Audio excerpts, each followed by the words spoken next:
Hello, Tara. Hello, Callie. How can I help you today? I'm learning about Earth's history. What was the phenomena called American manufacturing? American manufacturing was an economic phenomenon employing about 30% of the population and giving them all family-level wages. In its beginning, about 30% of its workforce were organized into unions. Workers' only requirements were to successfully complete what was called a high school diploma. For several decades, workers were provided with affordable health care by the companies they worked for. What became of those unions? The percentage of union members rapidly decreased. The issue finally came to a head when the factory owners demanded that the laws keeping the profits they made in America were struck down. These laws, known as capital controls, were removed by President Richard Nixon in 1973, which allowed factory owners to take the American jobs away from the Americans and give them to other countries such as China and Mexico. With the rise of technology and increased productivity, profits of the factories soared.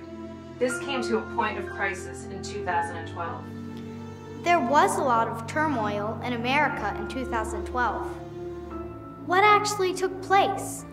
By 2012, many of the available jobs in American manufacturing required years of expensive training and educational degrees. Wages were depressed below the ability to support families. The country increasingly fell into ruin, with its infrastructure decaying and bridges and levees falling apart. Society broke down, with the nation gradually becoming a police state. The population was slowly starved and forced out of their homes. They were unable to afford sufficient health care to keep them healthy in times of sickness. This was the beginning of the end. Was there any way this could have been prevented? Yes, it could have all been prevented through positive leadership. However, the one political candidate that could have saved American manufacturing failed to gain the party nomination at the political convention. The consequence was an increased recession, economic upheaval, depression, and the eventual demise of American manufacturing. The American people were increasingly controlled by their fear of their government and walked away from the path of greatness that was rightly theirs. But why? Why did they do that? Because greatness required freedom and competent leadership. Corrupt politicians were held unaccountable for their failures and political crimes against their own people. So they encouraged the breaking of principles and violence against the innocent as an alternative solution.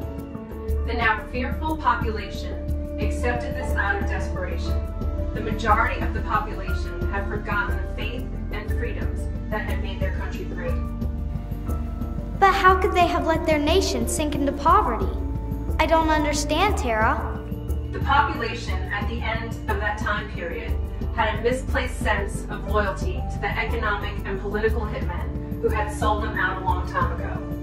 These politicians hypocritically spoke the right key phrases during election cycles in order to assure that they remained in power. These corrupt politicians only served a global un-American elite that had been betraying the population since 1973. Could this betrayal have been stopped? Yes, but the global elite used their influence and money to prevent a fair and proper election process. The economic engine that had built America was mangled, abused, corrupted, and slowly died. Did that end their society and create this broken wasteland? It had a great impact on their downfall. In the end, the mass printing of money with no real value could no longer sustain the nation. They destroyed what was left of the American society and eventually triggered the same problems for the rest of the global financial community. It imploded and fell in on itself. I see. That is so sad, Tara. Will that be all today, Callie? Yes. Yes, Tara. Thank you.